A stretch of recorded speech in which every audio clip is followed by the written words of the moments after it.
വാളയാറിൽ 2 പെൺകുട്ടികൾ, ദളിത് പെൺകുട്ടികൾ അതിക്രൂരമായി പീഡിപ്പിക്കപ്പെട്ട് കൊല ചെയ്യപ്പെട്ട കേസിൽ ഇപ്പൊ CBI അന്വേഷണം നടക്കുമ്പോൾ അതിന്റെ കുറ്റപത്രം കൊടുക്കുന്നതിന് മുമ്പ് അമ്മ ആവശ്യപ്പെട്ട സ്പെഷ്യൽ പബ്ലിക് പ്രോസിക്യൂട്ടറെ വെക്കണം എന്ന ആവശ്യം CBIയും സംസ്ഥാന സർക്കാരും നിഷ്കരുണം നിരസിച്ചിരിക്കുകയാണ്. ആദ്യത്തെ പോലീസ് അന്വേഷണത്തിൽ പ്രതികളെല്ലാം വെറുതെ വിട്ടതിന്റെ അടിസ്ഥാനത്തിലാണ് അപ്പീൽ പോയത്. അമ്മ ഹൈക്കോടതിയെ പോയിട്ടാണ് CBI അന്വേഷണം കൊണ്ടുവന്നത്. ആ CBI അന്വേഷണം കുറ്റപത്രം കൊടുത്തത് ആദ്യത്തെ കുറ്റപത്രം തള്ളിപ്പോയി. ആദ്യത്തെ പോലീസ് അന്വേഷണത്തിൽ തന്നെ പ്രോസിക്യൂട്ടർ മോശമായിരുന്നു എന്നതുകൊണ്ടാണ് ആ കേസ് തള്ളിപ്പോയത്. അന്വേഷണവും മോശമായിരുന്നു, പ്രോസിക്യൂട്ടർ മോശമായിരുന്നു. അതുകൊണ്ട് തന്നെ CBI കേസ് കൊടുക്കുമ്പോൾ, CBI കുറ്റപത്രം കൊടുക്കുമ്പോൾ അമ്മയ്ക്ക് താല്പര്യമുള്ള, ആ വിചാരണയിൽ അമ്മയ്ക്ക് താല്പര്യമുള്ള ഒരു സ്പെഷ്യൽ പബ്ലിക് പ്രോസിക്യൂട്ടറെ വെക്കണം എന്ന ആവശ്യം ഹൈക്കോടതിയിലടക്കം ഉന്നയിക്കുകയും സമ്മതിച്ചു എന്നവർ പറയുകയും ചെയ്തപ്പോൾ, എന്നാൽ ഇന്ന് പയസ് മാത്യു എന്ന് പറയുന്ന ഒരു വക്കീലിനെ അതിലെ സ്പെഷ്യൽ പബ്ലിക് പ്രോസിക്യൂട്ടറായി നിയമിച്ചിരിക്കുകയാണ്. ഏകപക്ഷീയമായിട്ടാണ് CBIയും കേരള സർക്കാരും അത് നടത്തിയത്. പബ്ലിക് പ്രോസിക്യൂട്ടർ എന്നത് ഒരു കേസിന്റെ നടത്തിപ്പിൽ ഏറ്റവും നിർണായകമായ ഒരു ഘടകമാണ്, പ്രത്യേകിച്ചും ക്രിമിനൽ കേസിൽ. അങ്ങനെ വരുമ്പോൾ ആ പബ്ലിക് പ്രോസിക്യൂട്ടർ അമ്മയ്ക്ക് വിശ്വാസമില്ലാത്ത ആളാണെങ്കിൽ ആ കേസ് അട്ടിമറിക്കപ്പെടാൻ സാധ്യതയുണ്ട്. ഇതൊരു കീഴ്വഴക്കമാണ്. നമുക്കറിയാം, TP വധക്കേസിൽ പോലും പബ്ലിക് പ്രോസിക്യൂട്ടറായി KK രമ ആവശ്യപ്പെട്ട ആളെ വച്ചിരുന്നു. പക്ഷെ ഇവിടെ സംഭവിച്ചത് അമ്മ ആവശ്യപ്പെട്ട വക്കീലിനെ വച്ചില്ല എന്ന് മാത്രമല്ല, ക്രിമിനൽ കേസിൽ കാര്യമായി യാതൊരു പരിചയവുമില്ലാത്ത ഒരു വക്കീലിനെയാണ് നിയമിച്ചിട്ടുള്ളത്.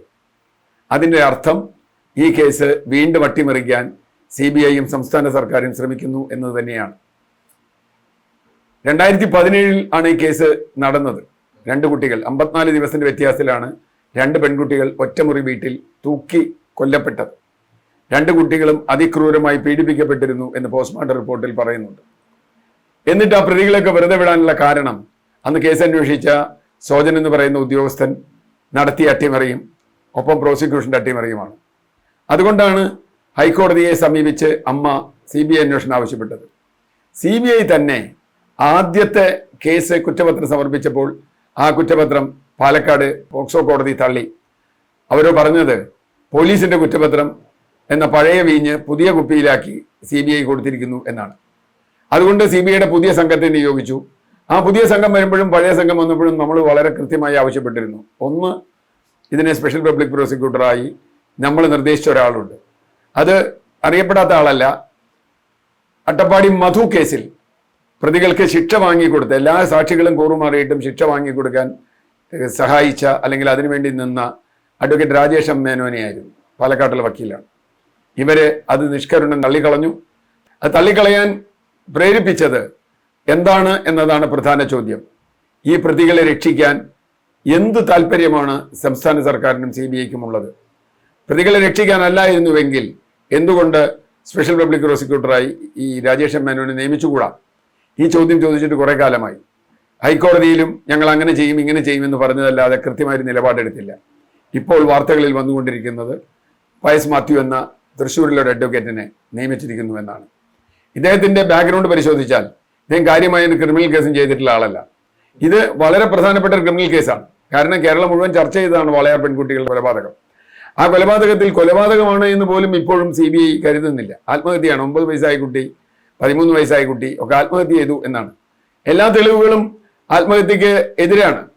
പക്ഷേ കൊലപാതകം തെളിയിക്കാൻ കഴിയാത്തതുകൊണ്ട് ആത്മഹത്യയാക്കുന്നവർ വളരെ വിചിത്രമായൊരു നിലപാടാണ് എടുത്തത്.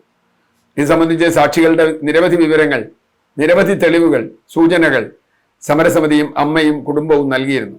പക്ഷേ അതൊന്നും CBI പരിഗണിച്ചതുപോലെ തോന്നുന്നില്ല. അതുകൊണ്ട് തന്നെ ഇത് വീണ്ടും ആത്മഹത്യയായി നിലനിർത്താനും യഥാർത്ഥ പ്രതികളെ രക്ഷിക്കാനും ആണ് ശ്രമിക്കുന്നത്. കാരണം ഇതിന്റെ പിന്നിൽ വളരെ വമ്പന്മാരായ ചില പ്രതികളുണ്ട് എന്ന് കുടുംബവും അമ്മയും സംശയിക്കുന്നു. ആദ്യം പിടിച്ച പ്രതികളൊക്കെ ലോക്കൽ ആളുകൾ, ഇവരുടെ ബന്ധുക്കളും അടുത്ത് താമസിക്കുന്നവരൊക്കെയാണ്. അവരല്ല യഥാർത്ഥ പ്രതികൾ. അവർക്കിതിൽ പങ്കുണ്ടാവാം. പക്ഷെ യഥാർത്ഥ പ്രതികൾ പുറത്താരോ ഉണ്ട്. അത് കൂടുതൽ ബലപ്പെടുത്തുന്ന, ആ സംശയം ബലപ്പെടുത്തുന്നതാണ് ഇപ്പോൾ ഈ തീരുമാനം. അല്ലെങ്കിൽ എന്തുകൊണ്ട് അമ്മ ആവശ്യപ്പെട്ട പബ്ലിക് പ്രോസിക്യൂട്ടർ നിയമിച്ചുകൂടാ?